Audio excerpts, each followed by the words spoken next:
Welcome to Show Money, the only show exclusively dedicated to the business of mixed martial arts. We've got Jason Cruz, our lawyer, John Nash, the man who knows everyone and everything in MMA, and I'm Paul Gift, the economist. We've been off for a little bit.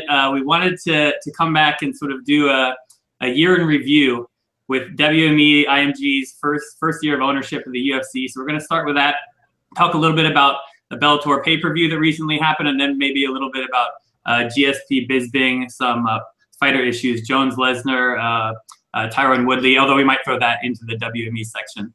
So we're going to start. Jason, what was your biggest takeaway from this first year with WME-IMG?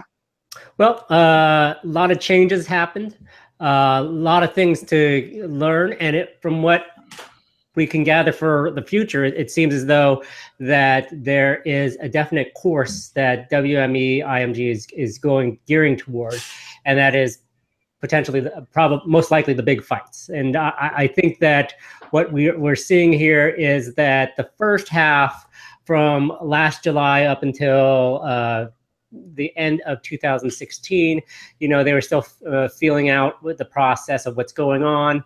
And we're seeing in the first half of this year that they are gearing up towards something. The first half of this year hasn't been all that great pay-per-view wise, but they've came off a successful weekend of UFC 214. The second half looks good with Mayweather McGregor, and then they also have a big end of the year card that they hope to do as well. So that's kind of what I gather. I mean, there were a lot of layoffs at the outset, something that was surprising to some, but perhaps once new ownership takes over, this type of stuff happens. A lot of changes that occurred with the old regime versus the new regime. We got a new performance center in Vegas, so there'll be more things, more changes to come, and it'll be interesting to see how it all pans out. John, how about you? I think it was an interesting year. I'll say that. It's been a big change. It's a mixed bag, I think, for William Morris. On one front, you can say last year was the most profitable year the biggest year they've ever had economically for the UFC. I know that their EBITDA was over 220 million, 226 they reported at the end of the year. Their revenue was somewhere around 750 million, so 100 million more than they did in 2016. So they're putting in huge numbers, but a lot of those huge numbers were built on the back of Conor McGregor, Ronda Rousey, and which are now gone the first half of this year. We just had a big fight with Jones. So I wonder if they're a little bit nervous in the fact that maybe the steady stream of revenue from pay-per-views is not going to be there that they planned on, because according to their presentation and what they've told lenders, they expect to be up to 300 million in EBITDA in the next this year, next year, even before the TV deal, this huge TV deal they're shooting for. They expect to hit the 300 million mark. Basically, like close to 40–50% profit margins is what they're shooting for, which seems awfully aggressive, I guess is what I would say. But so they on the financial front, though, the UFC is still pretty strong. The part I think William Morris has got to be more nervous about is I'm hearing a little bit of an echo, and I wonder if it's me or okay. I'm going to blame one of you guys, but I don't think it's that big a deal.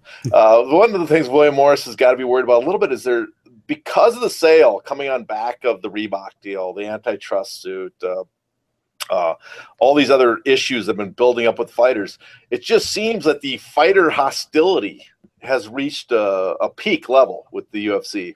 I mean, a peak level, maybe it can get worse, but peak compared to much higher than it ever was in the past.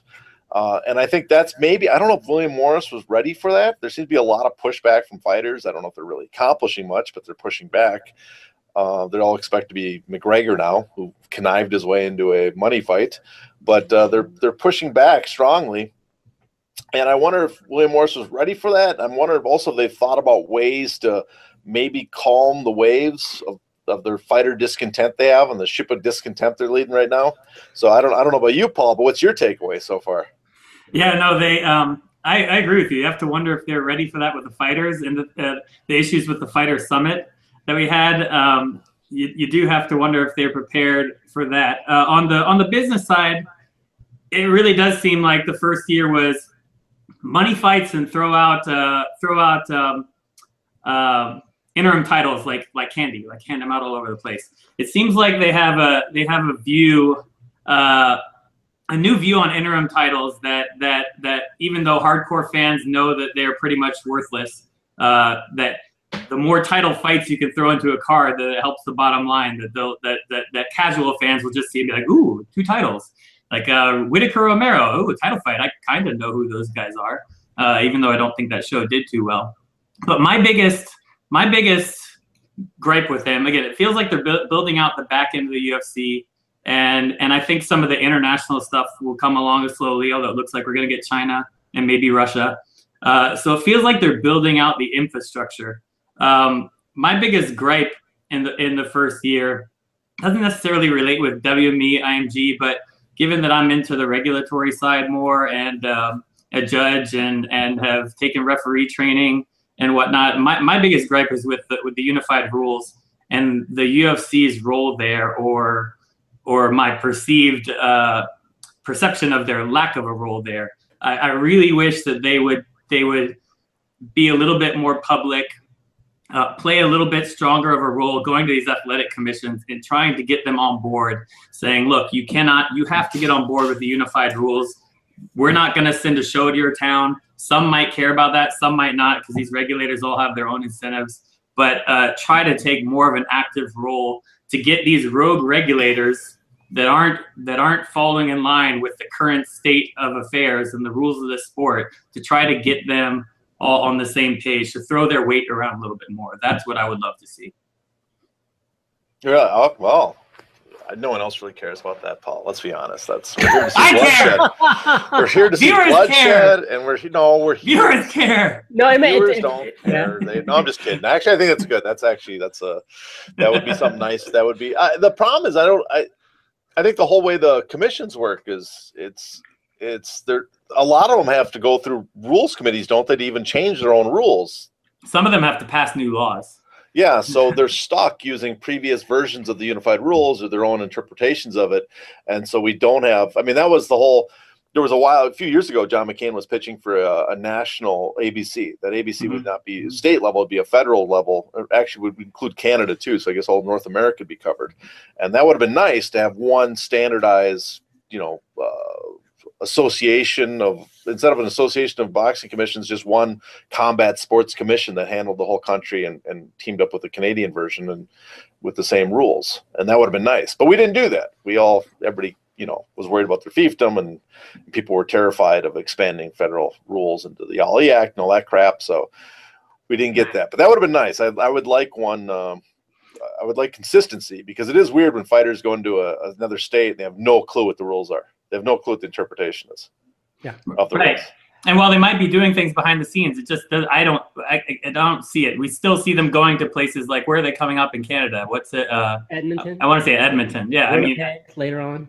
The one where Tim Hague died. Like that is just you got to take a hard stand and be like, no, you got to get your act together before you come back there. Yeah, look up Mike Russell's articles and reports on how crappy they've been doing out there, and then say, wow, do these guys really deserve to be overseeing a show? I mean, maybe for the UFC it's different, because UFC brings in so many of their own people to help out. But do you want to reward a commission that's done that bad? Right. With exactly. The UFC show. And with New York, it's obvious that the UFC can lobby, and they can go in and talk to the commissions and whatnot. I mean, one of the issues that I always have with the UFC in its relationship with commissions is that they defer to it when they want to, and then they speak out about it when they want to, but they're never consistent. And I think that it's clear that there needs to be a unification of these rules. But they need to be clear on whether or not they are for or against the new weight classes, and they need to just come out with a consistent policy as far as what they're going to do. And it just seems as though they play on the sidelines here and there, and then chime in when they want to about certain subjects. And they are the leading promotion in MMA, and they should act accordingly. Yeah, I mean, well, they've generally acted accordingly, I think, as the I mean, the promotion. I mean, their use of the commissions is basically a caveat, as a get out of jail card for them, because they want to put the blame on the commission, or have some sort of they want to be not have any liability when it comes to, hey, you can't sue us for brain damage because it was, state government run commissions. They're the ones responsible for that. They issued the license. Yeah. It's like that's like now we're just talking about the way corporate America works today. It's that's the whole. What isn't that the complaint about crony capitalism, of using regulations to protect, to squeeze out the little guy, but protect yourself from any damages? We're also touching on states' rights versus federal rights. I mean, it's Constitution and everything. Constitution. That sounds important. That's the first time that word's been used on this show, ladies and gentlemen.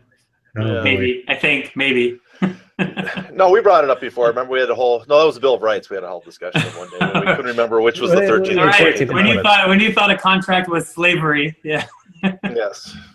But you're the one that brought it. You turned it into slavery. You thought that was acceptable for some bizarre reason. But going off what Paul said, I would like to see, and I've said this before, and it's always been my suggestion to William Morris. If you're trying to head off federal regulation, if you're trying to appease fighters that are getting more disgruntled, instead of waiting for a law to be passed that you don't want passed because whatever reason, I think it would behoove them to put in guidelines. They're not written in stone, but you put in guidelines that let fighters know when they get a title shot. Let them know the rules of who gets a title shot. That how long, why, when do you get stripped of a belt? When is an interim belt being made? I think that would help them. I think that would help fans, and it would alleviate a lot of the anger directed towards them because of this there's a lot of confusion and just pure frustration from a lot of fighters. I mean, Michael Bisping fought. When did he fight? He fought in November. He fought Dan Henderson last year, right? Was it November or December? October. So we're coming up to a year that he fought Dan Henderson, who was the 13th rated middleweight at the time.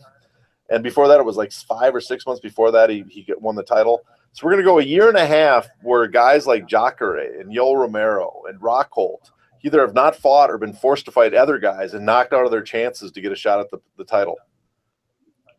That's you can understand why a lot of guys are frustrated, because they're sitting around waiting for their chance at a title shot, and because there's no rules in place when they get that title shot, they don't know if they'll get it, so they have to take a fight because it's not guaranteed. And even if it's guaranteed, they don't want to wait that long, or nothing's ever guaranteed because there's no such thing as a mandatory fight. But Bisping I think it's genius by Bisping. He's basically waiting out as every tough contender knocks the other guy out or gets injured and then unavailable. Oh, he's injured. He can't fight now. I'll move on to someone else. I'm waiting for, Whitaker's going to be the next fight. He's going to get injured. The next thing you know, he's going to be fighting Nick Diaz. Yeah, no, Whitaker's out until 18, right? Yeah. So that seems to be, it's almost like an old pro wrestling ploy, like, oh, I'm going to get counted out of the ring this time, so I don't lose the belt. He's going to take out Silva's record by just waiting out all the tough challengers. Yeah, it's genius. It's really clever. I give him a lot of credit for that. But you can understand why other guys are just freaking out over that. I just think it would be good for them. You could put in place, we've talked before, that it's only like every year or so, every 15 months, the mandatory #1 challenger gets guaranteed a title shot. But you do it like that, and then in between, you can do your Bisping versus Dan Henderson fights. No one's going to complain. So I agree with you, but let me throw this out there, because it's a slight twist, but in doing all the officiating stuff with Big John McCarthy, we constantly want clarity on this. Okay, what about this? What about that? How come there's not sort of a rule for this? And the answer came back every single time. Every situation is differently. You can't just make one statement that captures everything, right? And so I like what you're saying, but I'd imagine they would think every situation is different. But it could help to just have those general guidelines there with some exceptions to give them their outs for certain circumstances, but at least fighters know roughly what to expect, although it might not hold every single time. Right? But I don't know, that's what I got on Big John's side when we tried to nail him down to certain rigidities. But like I said, they're guidelines. They're not written in stone. And as guideline, you can have stuff like, well, why not have stand aside money like they do in boxing? Okay, the guy, we can't give you your title shot, but we'll give you your show money. We'll give you your show money, and you get to wait for the next fight. I know the reason the UFC doesn't do it, because it gives extra leverage to mandatory contenders. Because now if you're declared that you're the next fighter, you can say, oh, well, you can't pass me over. I want to get more money because everybody knows I'm the next guy in line. Where if the UFC has the right to pick and choose, they can say, well, if you're asking for too much, we'll just go to the next guy. Right. Where are you on this, Jason? You're awfully quiet. No, I'm just listening. I mean, I'm with you guys as far as well, I'm with John as far as, you know, ensuring that the people that are the number one contenders get their fair shot, or at least be compensated in some sort of way. I mean, I believe, wasn't it Romero was quote unquote taken care of in order to you know, appease him. You know, it has worked out. I mean, look at Demian Maia. He had to forge through a ton of people before he got his title shot, and well, he got his title shot. And so I do think that you definitely need to ensure a pecking order. I mean, I don't want to say tournament, but like at least as or rankings or some sort. I mean, we do have those things, but some sort of way in which the people, the fighters know that if they don't get their fight, they're going to be compensated some sort of way. And the thing about this, if we take the show money part out of it, it's a relatively low cost way, right? If you're still worried about your bottom line, which sounds crazy with the amount of money they make, it's a relatively low cost way to try to appease fighters, saying, look, these are general guidelines that we'll try to abide by, but we won't necessarily abide by, although you don't say it like that. Yeah. I mean, oh yeah, go ahead, John. No, you go. I had nothing. I mean, to think that Luke Rockhold is fighting David Branch for some reason in September. You know, I mean, I understand he's been injured, but I mean, this is a contender, and I mean, maybe this is just they see this as a tune-up fight for Rockhold to wait in line for Bisping GSP winner or what this is. But like, you know, for someone with Rockhold, I mean, when you listen to some of his interviews, he's very upset about his career, direction of career. I mean, it goes back to the fighters having a short span of career to fight at their peak times, and it's a waiting game as far as like, well, I don't want to risk getting a flash knockout or whatnot to wait, or should I just wait and not get compensated and wait like a year or even more. Yeah, with Rockhold, like for the Branch fight, if it was someone in the guidelines that said, you know, that since you're not the number one contender, Rockhold, but to maintain your position in the rankings, you got to fight at least another ranked fighter. It makes sense. He could look at it and say, all right, I don't want to lose my position right behind the number one man, so I'll fight, you know, Branch, who's 7th, 8th, or whatever he's ranked. That'll put me in position to get the next spot, the next mandatory challenge. So he could at least see where his career is progressing. Yeah. Like, okay, I'm only behind this one guy. Right now, he's looking at it. Am I behind? Only behind Whitaker? Am I the next in line, or is there a chance Weidman gets to move up ahead of me if he beats another guy, or if Yoel wins one fight, does he jump ahead of me? You have no real idea of where you sit on those rankings. And I think the other problem with Rockhold, I think what he's upset with is you see what a lot of former champions is a lot of the incentives in the UFC contracts are only built into holding the title. You only get, for almost 90% of the guys that get pay-per-view points, you only get those when you're the champion. You only get probably a bump in your base pay when you're the champion. So he's probably looking at, like, he went from making, you know, Bisping never said he never made $1 million, but Rockhold, let's say, was making close to $1 million a fight. He's 1/4 what he was making before, 1/3. You know, that's a huge drop off in your income, and so there's that frustration too. The way pay scales are set up in MMA, but I think this also shows that the UFC doesn't have to do these things. I think it shows. We've had a lot of talk in the last year of unions and associations, but I think it shows the UFC's lack of worry on that front. That they're not, I do not get a sense that they're overly alarmed that there's something going to be a UFC union tomorrow, and they're going to have to be going into, you know, collective bargaining agreement with them. I don't get that. I think they've written off the possibility of that happening, and based on a lot of fighters' response, I don't think that's a big concern. Mr. Boris didn't get enough of his cards back, I guess. Yeah, I don't know what's going on with that. He said he's out of it. He said he's back in it. You know, but you know, they're lobbying right now for the Ali Act. I don't know if that'll get. I mean, who knows if that gets passed or not? They've got up to 35 guys sign. That's probably the UFC's bigger concern right now than any sort of union or even a strong association, is that some sort of federal regulation comes in.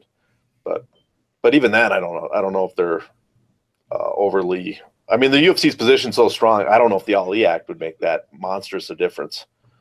It would make a difference, but I don't know if it'd be that dramatic difference. But that's what I'm looking at. You know, William Morris is. You know, I think their concern is not the fighters at all. They're concerned. I guess they're concerned with the fighters is, can they get the fighters to sign on to the spectacle fights they want to make money? Yeah. And you know, and I give credit for Jones. I think he read that right away. Jones is like, I want Brock Lesnar next. A fight that makes no sense, except for the fact that it might sell a lot of pay-per-views. Well, when you're in that position, you should want the spectacle fights, right? You should be the one going out there and pushing it. It would be crazy if Jones didn't want that.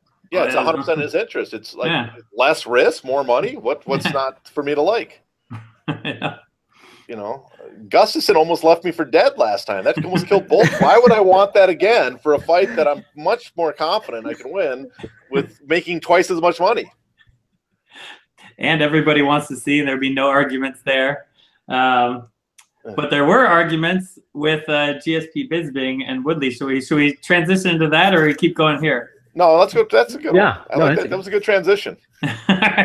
Wasn't sure if there was something else I wanted to add. But all right, there were arguments with GSP Bisping and Woodley. I was at the show, and when Woodley won, I almost tweeted out, but decided not to, that I would, if I was running the UFC, I'd make GSP Bisping after that performance. Not to blame Woodley, but I mean, I don't really hold it against the promoter for seeing something like that and wanting to make it. But Jason, where are you at here? I mean, if it was a great strategy and performance executed by Tyron Woodley. He wanted to win, but winning isn't, as Woodley has seen, is not everything. I think that Woodley has a legitimate gripe. I mean, it makes him look really. I mean, it sounded like in his post-fight interview that he was told that he would get GSP in New York. I mean, he made that. It sounded like that was going to be a done deal, according to him. I mean, obviously with Dana White or whoever he was talking with in the UFC, it could have been, you may get GSP. But with that being said, I mean, it's hard not to book GSP Bisping based on what you saw with Tyron Woodley. I mean, it goes to show the challenge between sport and spectacle here, because people want to see action. They want to see people standing up and fighting and whatnot. And, you know, Demian Maia had ran through everybody via jiu-jitsu and taking people down. Woodley stuffed each and every one according to the stats. That was not highlighted. I mean, that should have been, you know, highlighted and revered. But what came out is like, you know, you didn't throw in a lot of punches. You know, we really fell asleep during this thing. They started doing some weird stuff with their phones. I mean, I think that what it comes down to is that people want to be entertained, and they're not going to pay to see Woodley stuff takedown after takedown. And so what they want to see is Michael Bisping bleed all over the place and, you know, throw punches and stuff like that. That's kind of what it boils down to. John, what do you think? Well, I mean, it is. It's a spectacle, you know, part spectacle, part sport. Spectacle. I didn't invent. I don't know who said that first, but I'm going to take credit for it. But it's. I mean, I can understand. Okay, from Woodley's point of view, he was promised GSP if he won the fight, supposedly, and supposedly he injured himself in this fight. So he has that, you know, kind of excuse that he couldn't put on the performance he wanted. But even then, he was promised the fight, so he has an incentive to just win the fight. And he only gets GSP or any sort of big money day if he retains the belt. So all of his incentive is just winning the title. His job as an athlete, if you think about it, is just winning the fight. That's his job. That's his only job. The UFC's job is to promote him and make money off him, right? That's their job. They're claiming that, okay, we have trouble promoting or making money off them. That's fine. You could say, well, your fight versus GSP is not a big money maker, so we're not going to give you that fight. But don't promise it before. That's my biggest complaint. If that's the case, just give him the next #1 contender. Continue to promote him as the champion and move forward. If you don't think he's promotable, if you think he's an absolute black hole of marketing, then give him an offer and say, hey, if you want, you can leave the UFC. They're not going to do that. They will never do that because he's the #1 rated welterweight. That's, you know, they're going to, if anything, if they hate him, they'll put him on, you know, on Fight Pass fights until he loses, and then they can mark the next guy as the champion. But it kind of shows you the, I guess it shows you the limits of fighters. Right now, fighters got 2 avenues to kind of make money. Really, only he's got one. He has to get the belt first to have any sort of leverage. But he only really makes money if he's got the belt, or at some point had the belt, and he's a huge crowd pleaser. In boxing, it's a little different. You can be a non-draw, but as long as you have that title, you can force people to pay you a lot of money. Look at how much Anthony Joshua had to pay Charles Martin. I mean, remember, to get that title shot, he gave the guy like $5 million. Why? Because he had something that Anthony Joshua's promoter wanted. He had the title. He could use that leverage. You don't have that in MMA. You don't have any leverage in that. So your only leverage is you got to have the title, and then you got to also be a very, you know, appealing star, and then maybe you can make some money. So I have no solution for Tyron. I think I would just go all out heel if I was him. I'd just be a total asshole to the fans and say, "Oh, you don't like that?" And then the next fight, you can go slower. Put your hands on your back, walk around a little, and then beat the guy still. Rub it in their face so you can win with throwing a couple punches. Isn't that what? Isn't that the game of Floyd Mayweather? I mean, yeah. You know, the defensive boxer. But do you mean turn into more of a villain to make yourself popular that way? Yo, that's what I'm saying. Yeah. Become a villain. Woodley's close to being a villain. I mean, why not go? Yeah. People boo. I mean, he's supposedly one of the nicest guys in MMA outside of the cage, but why? If you're looking to get paid, why not? Except some fighters can't handle being the villain. You know, I guess Josh Koscheck didn't like getting booed. And I'm like, Josh, you're one of the greatest villains of all time. How can you not like getting booed? You're just playing a character in front of the people. Yeah, except MMA fans are probably spitting at you at the bar one night. You know, but pay Chael Sonnen to get consulting classes from Chael Sonnen. But here's my thing. Every sport or every league wants excitement and action. The NBA wants it, right? And when the Knicks were winning back in, I think it was like the late '90s, yeah, they were kind of boring, but they were winning, yeah, right? But they want action. They don't go to teams and say, like, go crazy more, run around more, right? Give us more action, go back and forth more. But they do tweak their rules in between every season to try to get the things they want without ordering teams to do certain things. And we can't do that in MMA. As long as you're going to be with the unified rules, you can't do that. So I do see how the UFC is in a little bit more of a difficult position from other sports where you can tweak your game every single year to try to at least promote more of the excitement that you want. Whereas here, it's pretty much you've got to go to the fighters and be like, look, if you're not going to be exciting, no one's going to want to pay for you. We can't adjust these rules or anything like that. You've got to make people want to pay to see you. Well, I have a solution to that without twisting the rules. I mean, the UFC tries to make fighters more exciting by offering them, you know, of the night bonuses. Right. To try to, but the problem is, a guy like Woodley, his big paydays only come as long as he owns the title. Yeah. And so how do you get him incentive? If you really want Woodley to be exciting, offer money to be exciting, and then guarantee that money for 2 more fights afterwards, even if he loses. In other words, put it in line like, listen, you can be exciting, and even if you lose, we are guaranteeing you this money. You know, like let's say, hey, we're going to give you a $500,000 finish bonus. If you finish a fighter, we're going to give you a $500,000 bonus in your contract. And guess what? Even if you lose the title, it's in your next couple fights as well. Yeah, I mean, they could do it like if you finish him within 2 rounds, $200,000. If you finish him within 4 rounds, you know, $100,000, something like, you know, and then working backwards. Every fight, every round's 100,000. If you do the first round, it's $500,000. Oh yeah, there you go. 400, 300, 200, 100. Except that my statistical evidence shows that of the night bonuses don't seem to do much. That's because guys are terrified. They used to be of getting cut. The whole and it might have been smaller money. Yeah. Yeah. Maybe you can make the money bigger. the big. I don't know if the bigger. You have to be big enough to offset the fact that by losing a fight, you could. That's how they cut you because that's in their contract. The losing fight allows you to release you. Right. Yeah, that was my theory always, that it was not losing, it's not winning. Yeah. You have to win, and also if you win, you double your income anyways, your pay. So it's your first priority is always going to be to win. So you have to. If you're getting 10 and 10, I can see where a $50,000, $100,000 of the night bonus is huge. If you're at the 50-50 already, you're like, well, my priority is winning no matter what. Mm-hmm. That's just gravy. And so you got to add but I'm saying there's solutions to Woodley. But again, when you're shooting for $300 million in profits in a year, I'm not sure you want to start handing out money to your, you just don't have the money anymore. You're like, well, we would, but we need that money to pay off, the Fertittas, their earnout this year. So I'm sorry. It always goes back to money, ladies and gentlemen. It's what it's called, that's why it's called prize fighting.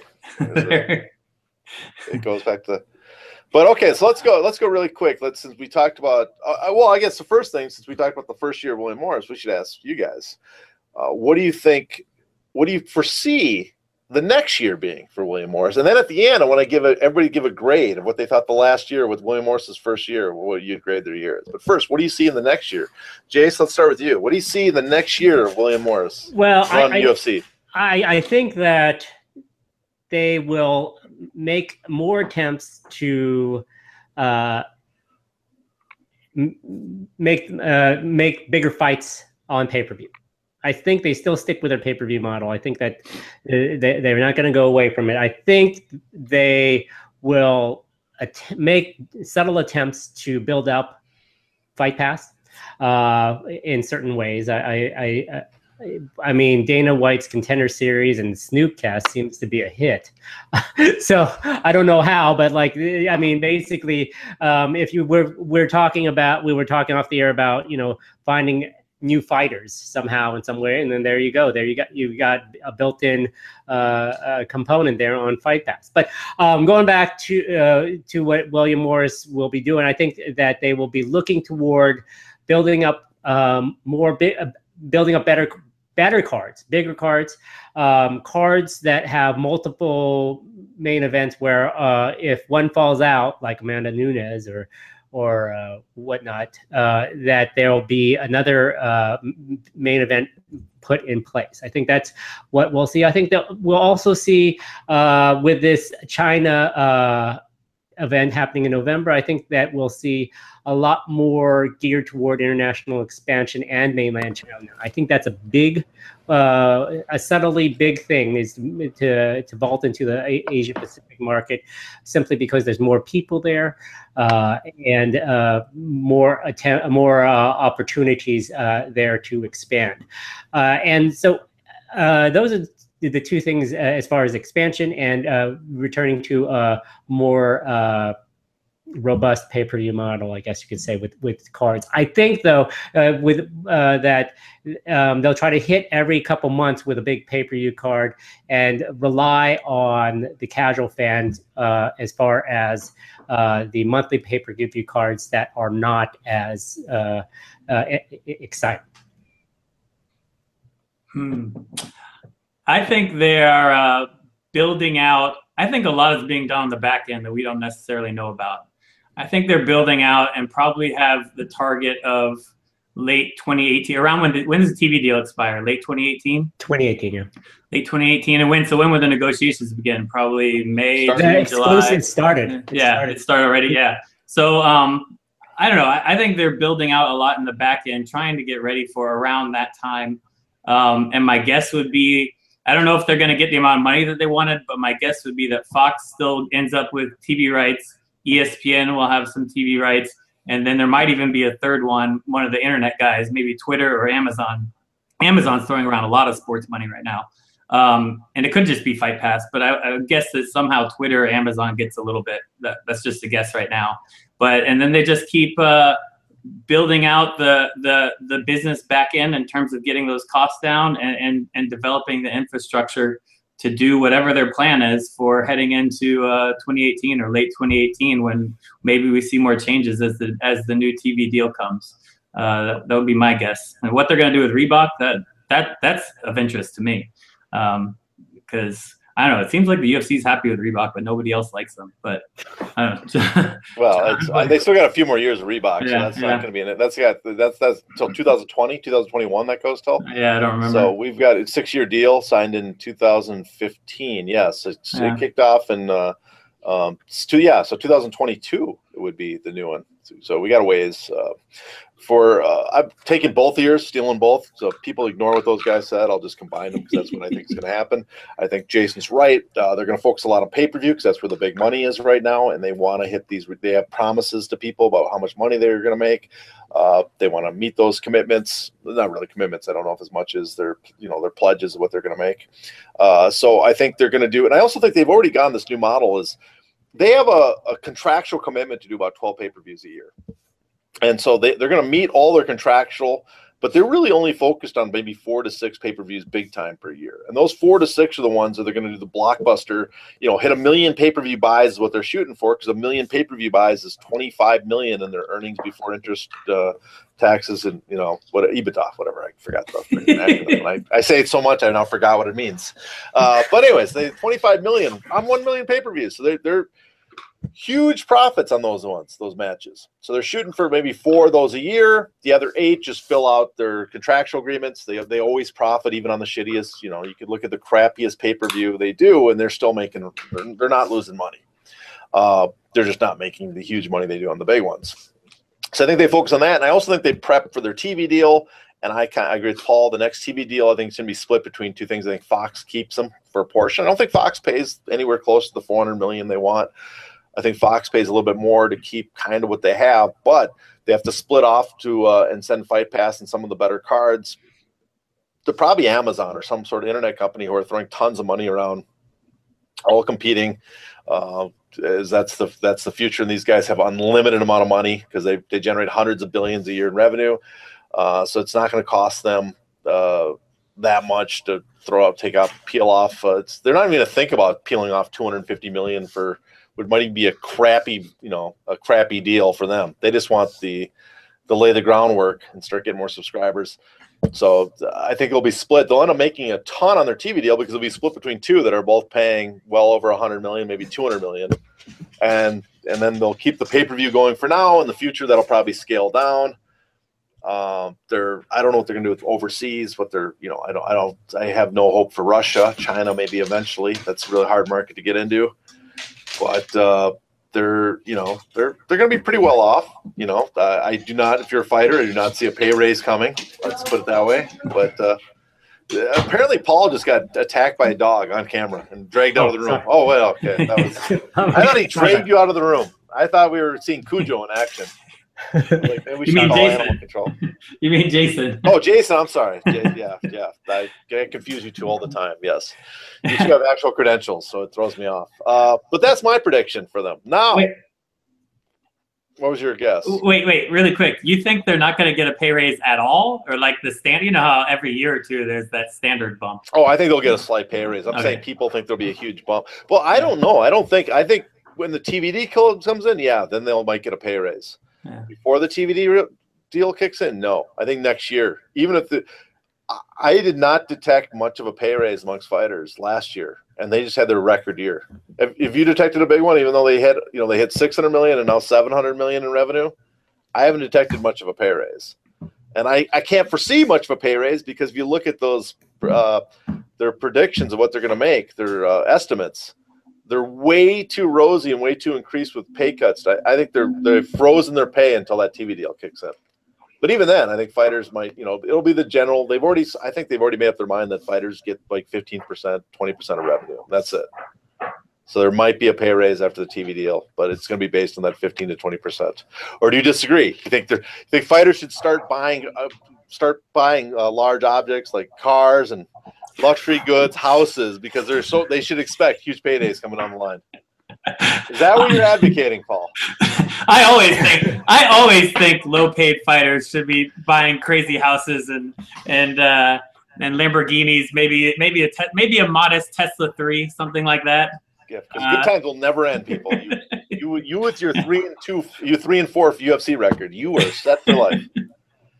It is pretty crazy how when you go to these local shows, like they'll bring in someone from the UFC, right? And it's like, and this guy was in our promotion and now he's in the UFC, and I'm like, I don't even know who the hell that guy is. People are talking about him like he's a rock star, and I literally have no clue who he is. So he's got to be like bottom of the totem pole of the UFC, but and everyone in there. It sounds mean, but that's true. I think the UFC has expanded to the point where it's undercard. A lot of its undercard prelims are almost regional shows. Yeah, I mean they are. They have a lot of guys that are like they go to Boston and then suddenly they yank a bunch of guys from Boston regional to fill in the holes. Or there's guys in Brazil that have never left Brazil. There's they've been they're Brazilian fighters. It's they have basically guys that are warm bodies. Sounds mean, but that's true. They throw them in, see what happens. If one of them turns out, that's good. But now, big time. What's your grade? What do you give William Morris his first year of action? Paul, starting with you, Jason. No, go. Paul, you're the professor. I asked you, Paul. We asked you first. I am going to go with. There's a lot. Again, I'm gonna repeat it. There's a lot we don't know that's going on behind the scenes, right? And we just can't know. It'd be nice if we knew. Maybe if they would take one of us on a tour of what they have planned behind the scenes, that would be great. If anybody out there is listening from WME, but I'm gonna go with a solid B. All right. In my world, is that good or bad? In my world of my classes, B is average and C is below average. D is failing. What do you get? Great inflation. That's great inflation. You guys, oh man, you guys are falling for that too. You were okay. Jason, what do you give them? So I see. I think that the new owners weren't prepared for what they were getting into. I think that they weren't ready for a lot of the PR issues at the very beginning. There are, like Paul has said, there's a lot of things that we may not know about that are coming up on the horizon, and it just has to take time. So, with that being said, I would go B minus. I was about to say C, but I'll go with B minus, being like they did enough, but they could have done better. Yeah, I think they'll get the grade that I was most commonly was my grade, a C plus B minus. That was which is that they're keeping the ship afloat. They haven't ran it into the rocks. But there's a lot of room for improvement. So that was see if they just would have pulled that Edmonton card, I would have had them at a B plus. Why haven't they? That's amazing. Anyway. Well, I would have given them 1 point up in their grade if they would have maybe never held a 145 women's championship until now. That if the February one was like that's almost a prime example of just throwing crap out there just to keep the show going. Oh, see, I don't mind that one as much. Just because from my perspective, it's like, what's the cost of doing that? What's the cost of making an attempt and starting a new weight class? It's pretty much zero. You fill out a form with the athletic commission, like this is the weight class we're doing, and we're gonna have a title. And I mean, it worked out in a weird way, but it worked out. But it was not a legitimate. No one viewed it as a legitimate title. Yeah, you've damaged your title before even putting it on someone. You're like, we're gonna put our title. We're the #1 promotion in the world, and we are gonna crown the 5th best woman at 145 pounds. I agree with you there. Yeah. Everybody knew who the best is supposed to be, but she's injured. Wasn't she? No, it's suspended. Or well, she was originally. She said she was unavailable because she was on that she was recovering from that her last wake of the drug. Yeah. She was taking a substance that was approved by her doctor, which was for recovery from her weight loss, but so she wasn't available. Right. So, but then they needed a headliner. I think too they were hot-shotting, they were thinking Ronda Rousey was going to win, and they were just hot-shotting a title fight to set something up. Who knows? That's my suspicion though. They wanted to get the belt on Holly Holm and set up a big fight between Ronda Rousey and Holly Holm. So you're saying it was a good idea? No, it was doubly bad because they thought Ronda was going to win. You couldn't even pick what fight. You guys weren't paying attention. So anyways, we should probably let's go on to the other promotion. There's which no one knows the name of that no one talks about. Bellator. I guess we could move on to besides being the 1-year anniversary of William Morris, we just recently went through the 3rd anniversary of Scott Coker running Bellator and their first pay-per-view attempt. Well, actually, their first pay-per-view attempt in the Scott Coker era. So I guess now is the perfect time for us to judge how Bellator is doing, just like we did with UFC, and see what direction they're going and see if you like it. So let's start with you guys, since I seem to have taken over the show. Jason, you want to give us the numbers? The Bellator NYC pay-per-view. It did, the range was given was between 90 and 110. The last pay-per-view, I think, was Bellator 120, was a solid 100,000. So no true improvement. Interesting enough, they replayed Bellator NYC. Did you guys know that? On Spike this past Friday. I thought it was on Saturday, to be honest with you. I get these things mixed up. And that drew pretty much as Bellator Live card, about 600,000 viewers. But anyway, yeah, so not as expected. I believe that the hope was to have the Bellator pay-per-view to score 200,000, and they did woefully below that. Paul, I was waiting for Jason to throw his opinion out there on it. Oh, I'm sorry. I thought for a second. Not good. That's my opinion. Not good. I think the problem maybe. Well, there's a lot of problems, but it just goes to show that no one really bought the Son and Silva rivalry anymore. It just took too long to take place. Fedor was, I guess, secondary to the promotion of Son and Silva. I felt anyway, and so that was about it. Everything else on the card was not remarkable to me. To be honest with you. What do you guys think? John, you want to go? I thought he was asking you what I thought. Well, honestly, here's what I thought. On this card, I didn't have much interest in the main 2 fights on the card. I didn't have much interest in Mitrione and Fedor. I think Fedor's, he's the greatest heavyweight of all time, one of my favorite fighters of all time to watch. He's right up there with Frank Shamrock and Randy Couture and BJ Penn, the guys I enjoyed watching the most. But he's, his days are long gone. He's it's like watching Ray Mercer at the end of his career. Once a great, and he's just not the same fighter he was. Same time, I also had no interest in Wanderlei Silva versus Chael Sonnen. I think their rivalry is, they have a rivalry from the past, but these guys, again, they're no longer relevant middleweights or light heavyweights. It's their days. They've been out for 2-3 years since they both were busted. And Chael had fought once against Tito and looked terrible. So not a fight I was super enthused by. The rest of the card was pretty interesting. I was interested in the rest of it. I thought my setting I went to a Dave and Buster's to watch it was terrible. So I don't know if all Dave and Buster's are terrible. They might be good, but this one was just a bad experience right in Hollywood. It's probably because of Hollywood, the tourists, it's way too packed. I've never been to a Dave and Buster's, my first time ever. So maybe I'll give it another chance in the future, but I was stuck seated next to the games behind me. It was way too loud. But it was packed. A lot of people were watching the fights there. That was fun. People, was there a cover? Or did you go? No cover. I mean, it's the place is. I don't know if they're all that big, but the place in Hollywood is massive. Yeah, no, they're all like that. Oh my God, they're so loud and the ringing. Did you play the game? No, I'm having epileptic seizures from the lights going off. I couldn't handle it. But I was surprised how many people there were.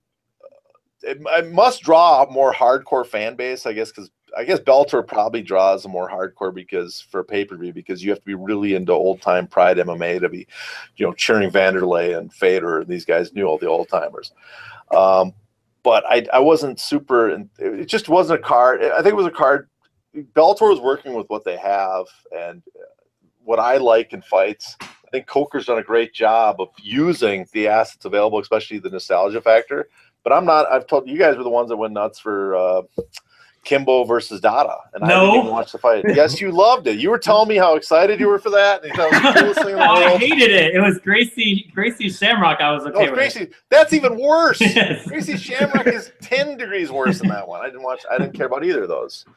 So, but I'm much more interested in relevant fights. I don't know how big of an audience I am, though, so I'm not the guy to cater to. But I didn't. Pay-per-view, it looked the production value was great. I'll give it that. Production value is great, and I did find a lot of the fights entertaining. Do you guys? Oh, go ahead. I liked what I found very entertaining is how weird they were, especially Primus versus Chandler, his leg, and people are like, I couldn't believe people were saying that was a bad fight. I go, that was so bizarre. That was great. It was awesome. They yanked a stool out from a man. For God's sakes, what is there not to like about this fight? Do you guys? I mean, I agree with you that you can't. And you can't always take your own personal feelings and try to project it for the entire market. But I agree with you. I had no interest in Sun and Silva. And there's something to be said about the possibility of headliners driving views, especially pay-per-views, that I don't know if that's fully settled like in the data, but it seems like headliners drive a lot, even when the card is relatively stacked. But do you think the numbers would have been significantly different if they had Fedor and Mitrione as a headliner and were promoting the hell out of that? Or you think it would have been pretty much the exact same? I think Fedor versus maybe Lashley. I think the problem is, and this is, I've been doing a lot of looking into boxing and stuff in the boxing history, and I think the problem is that although a Fedor fight's a big fight versus Mitrione, it still has a lot of interest. Even Chael Sonnen versus Wanderlei has a lot of interest. Probably could have done well on TV.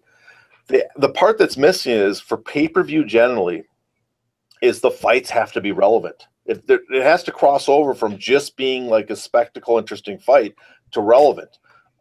Rampage Evans is basically the only non-title fight that sold, and Anderson Silva and Nick Diaz, the only non-title fights that sold big pay-per-view numbers in the last 6-7 years. There's a point where Tito and those guys could do decent numbers, but recently, and the reason they also sold, though, there was a rivalry in Rampage and Evans, and I think that's what Bellator was trying to recreate. But what those fights had going for it is these were two guys generally accepted by the public as being just below the champion phase. They were still very relevant fights, and that's what's really hurting. That's where Bellator's in real trouble, because Bellator, they can get a lot of good fighters, they can put quality matches on, but until you put a fight that's relevant to the point where people think it's a must-watch for the sport, it's going to be hard to sell pay-per-views. And UFC has a lockdown on all the number 1 and 2 fighters in the world. Or even if you have the best fighter in the world, no one's going to accept him as the best because UFC has the perception of all the number 1 and 2 fighters. So Bellator's they're in a really hard position to put on a pay-per-view. This is much harder than where Strikeforce was. Strikeforce had the capability of putting on a pay-per-view because they had assets that you could put together a fight that met those ingredients, that interesting fighters, charismatic, and they were very relevant, and you could sell them as that. So that's my take. I could be wrong. No, I mean, I agree with you. And and I think the last time we were talking about it, one of the things I mentioned was no matter how this pay-per-view does, it's not going to mean much to me until we see how one of their younger fighters headlines a pay-per-view and how they do then, like a Michael Chandler or someone like that. When you've got the Sonnens and Fedor is out of the picture, and we really see how they're going to do with their young talent. Then it will start meaning something to me. Although this didn't even do, I expected to do better than 100,000. I guess we're not even getting that. It was a little bit surprising to me, but yeah, it goes to show sort of how people view the number 2 promotion a little bit, along with the fact that these main event and the co-main event weren't two terribly exciting matchups, but how they view the number 2 promotion, because I mean, you had that Chandler fight, you had Pico, who everybody wanted to see, you had Lorenz Larkin, Douglas Lima. That's a nice card there, along with the 2 older fights at the top. You just said farts. We heard that. Older farts. Yeah. Older farts. It would make a good live TV spectacle, but as far as paying $50 for it, I think people would defer. just wait for the next UFC pay-per-view than rather Bellator. I mean, I don't know what would sell. I mean, like you said, maybe a mix of a young fighter defending, and you get some sort of build coming toward that pay-per-view instead of plopping a couple fighters in without any really backstory. Oh, and you also include some sort of freak show fight maybe to draw that level of attraction. But yeah, I mean, it wasn't one of those things where I felt bad if I missed it. I think the biggest. No, I was just saying I did miss it. Go ahead, John. You missed it. You didn't watch it. I was doing something that night. I caught it later. I was doing laundry. I couldn't. I had a lawn to mow. No, I just think Bellator's biggest problem. I think a lot of people put too much on the pro wrestling connection. I do all the time. Say pro wrestling. MMA is pro wrestling, which it really is. It's the real life pro wrestling. But pro wrestling has like 48-year-old dudes still wrestling. You know, that are long past their prime, and they can put on these shows and people just like them. In MMA, to get a pay-per-view, and Bellator's going to have to do, they have to get a relevant fight put together. When they were trying to put that Fader fight together, that was perfect in Strikeforce because Fader was still number one. They were going to put him on CBS twice, and then they're going to put him against a guy that they also had planned to put on CBS was Overeem. And so you would have this built-up match between the number one guy defending someone at that time would probably have been rated about 5 or 6 in the world. And so it'd feel like a relevant match. You'd have this big relevant match. There's nothing I can see right now in Bellator that they could do to put that kind of relevant fight together. They have a few ingredients. It's awesome that they have Rory MacDonald. Now they need someone else to put with Rory MacDonald. And it's awesome that Rory MacDonald has a victory over Woodley because you can hype that. But now you need to put a opponent against Rory MacDonald that you can claim that our welterweight is the best in the world. How do you do that? I don't know, maybe put a tournament together and weed out guys until finally you get a welterweight that's rated top 5, and you can put Rory MacDonald versus that welterweight, or you bring in Ben Askren. They can do because he's too low and he doesn't have the prestige. But if you put Ben Askren in a tournament, even if he loses or win, you're basically weeding out and trying to make the argument that our welterweight's the best in the world. You'd probably have to sign one more UFC fighter, but you have to do something to get people convinced that your fights are super relevant. And it happens in boxing that, Miguel Cotto versus Miguel Cotto can't do a pay-per-view by himself, but Miguel Cotto versus Canelo does gangbusters because it's a very relevant fight. And that's what they got to be looking at. I just don't know how they do it because UFC has, again, a lock on all the top. They have the lock on the titles that everybody accepts as the title. And then they also have a lot of the other key ingredients that you need to put the fight together. And Bellator is trying to put the pieces together with the little bits they have and whatever they can gather. So it's got pay-per-view. It's a tough business to crack, especially when you're dealing with, one company. PBC had hundreds of millions of dollars. They couldn't even corner boxing. Think how hard it's going to be to crack the UFC. Supposedly their valuation went up. I haven't checked it yet, but supposedly the latest quarter it went up. Did you hear just that? After I sold my shares. Why would it do that? I know. I need to that's a good reminder that I need to check it. I pretty much given up on them. Okay, so I'll go to you guys. Since if you're Bellator, I mean, to me it seems obvious you have to get in the pay-per-view business because that's the only way to make money in this business of MMA.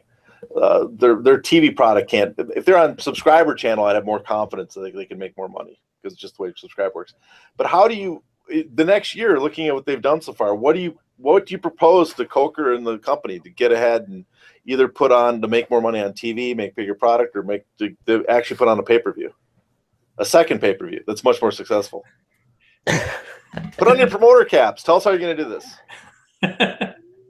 I mean, it would be hard to do. I would be all for marketing certain fighters, certain capable up and coming fighters. I mean, Aaron Pico was one that everyone was very interested to see. I mean, like you said, the signing of Rory MacDonald is big because they could center a lot around him, kind of like the UFC used to do with GSP. Everything centers around Rory MacDonald. I mean, these are centerpiece people. I mean, but a lot of the parts that they have are hard to use, I guess you could say. I mean, Ryan Bader is your light heavyweight champion, and the top contender is Phil Davis. Not really your most exciting matchup, but if they can center a lot of the marketing around certain fighters, this would help. And they got to, I mean, they have to catch fire with somebody. I mean, they want, everybody wants to be the next Conor McGregor with the flash and style and charisma, but they have to back it up in the ring. They can't just lose. They can't be Michael Page and get injured all the time. You know, they have to do something. They have to find somebody like that. Yeah, I mean, and they have to decide, which I'm guessing they already have decided, but they have to decide what their long-term plan is for this property. Is it to build to the future to hopefully get acquired? Is it to remain a TV property? Is it to try to get into pay-per-view and officially compete big guns against the UFC? And once they have that, then it's drive towards that. But maybe and they've seemed to be willing to experiment a decent amount in the past. So maybe it's remain on a TV property and play around with pay-per-view and see how it does and learn from it and go from there. I don't know what their long-term plan is right now. You would know because you're sitting in on their employee meetings, John. So maybe you should just tell us. But no, you mean I'm serving drinks at their employee meetings? That's my no. I've never been to a employee meeting at Bellator. Just for anybody actually thinking that's true, because there's some. I am kidding. There's people, but I don't know what their long term. I mean, I think their long term they think they can build a TV property, but I think there's a limit. They're gonna realize that there's only so much revenue you can get from the cable channel Spike TV property. And that revenue won't be enough to cover the top fighters you need to get people to tune in to watch the show. In other words, people are going to tune into MMA because you have the stars, and so you need to pay more than the UFC pays. But the UFC makes, 30, 40 times as much as they do. The UFC's per fighter sign, they probably make 10 to 12 times as much. So it doesn't take much the UFC to outbid you. So the Bellator. For me, then it means that's why I think Bellator is going to pay-per-view. They need pay-per-view to generate revenue, to pay for stars that are going to get people to tune into Bellator TV product, and that's the catch-22. I mean, it's the problem that's struck boxing again and again in the past. We talked about IBC, the Don King. There's a point where if you have the titles locked down, the champions, it's the network effect takes over and it becomes very difficult to compete with. And I think Bellator's discovering that the force of gravity is around the top UFC fighters, and it draws everybody else in, and it's very hard to compete with. I give Coker a lot of credit. He's done a great job compared to what they were doing before. Their gates are much, much bigger than they were before. TV has gone up a little bit, mostly because their tent poles are doing a lot better based on the number of subscribers they have. They've brought in more revenue from advertisers. I guess their foreign sales are way up. All this stuff is great news for Bellator, but the distance between them and the UFC is so great, and what they have to spend just to stay where they are and move ahead. I don't see it being, depressingly, I don't see it being feasible continuing forward unless they can get a pay-per-view element or some sort of way to pay out big money to big stars, and then you get back to the catch-22. How do you get the big stars over if you don't have pay-per-view yet? So what would your estimate be on how much they made from that latest pay-per-view? And do you think they're profitable or unprofitable at this moment?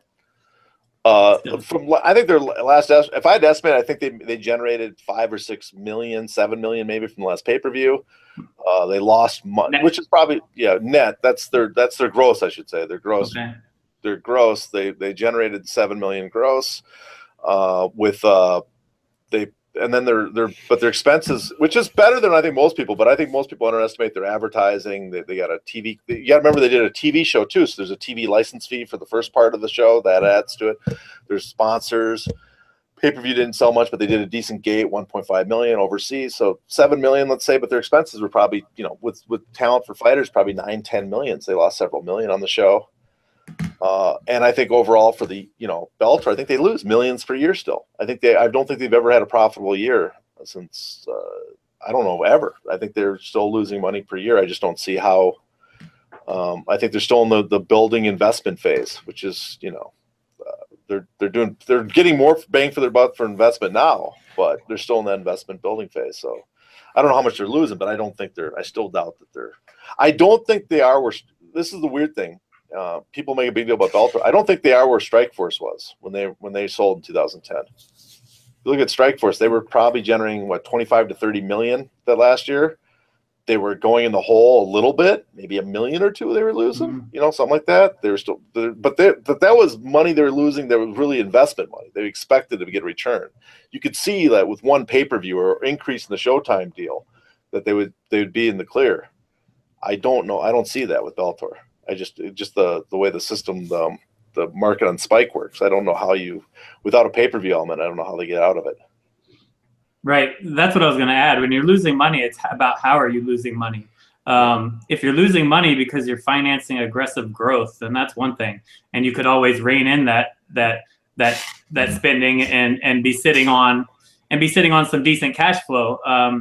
You can spin it that way. But for the ultimate decision makers at Viacom, yeah, if they're not seeing this growth, and even if you reined in spending towards growth, you're still sort of losing money, then it makes you think that there might be a clock ticking on these guys that I don't know. You have to wonder about.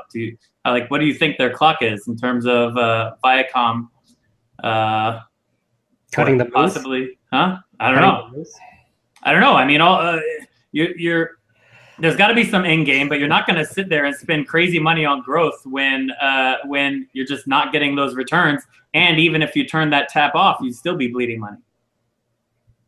Yeah, I think for now they're safe because I think they're confident in Coker.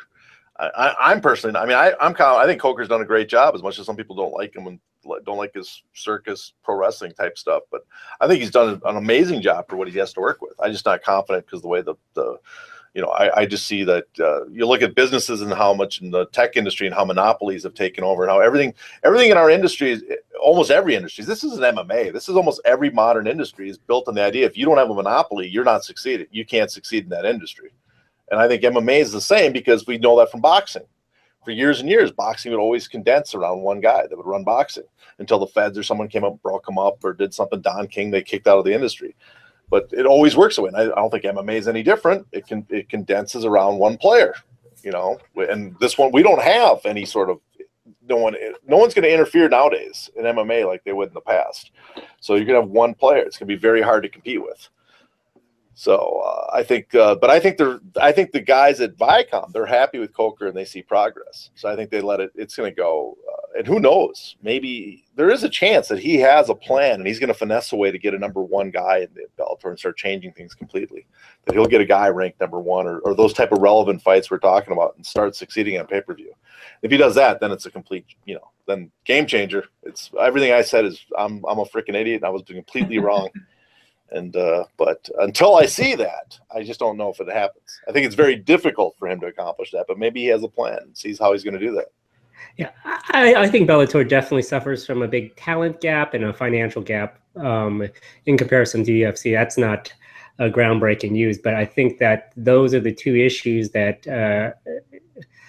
prevent it from getting known from more casual MMA fans, which is probably what more or less that they want, and those convert those people eventually into someone that would purchase a pay-per-view. They need to get into the product. I don't know if it's just the time slots on Fridays. I don't know if it's just the network or what, but it's at some point there needs to be a sign of growth as far as to what direction and vision Scott Coker has, and he's done a great job, no doubt about it. I've been interested more in the past year or so with what he's done than the previous regime. So I don't know if that says much, but I mean he definitely has an eye for something.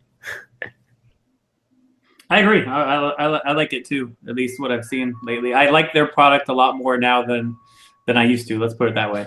But I'm just one person. That doesn't matter very much. Well, that makes two of us. You had the three. They've just made $30 more this year because those three like the product more than the past. There you go. All right, guys. Anything else you want to close out with? Now that was fitting because now it's time to go. I can go get something to eat. All right. On behalf of John Nash and Jason Cruz, I'm Paul Gift, reminding you to keep doing business as usual.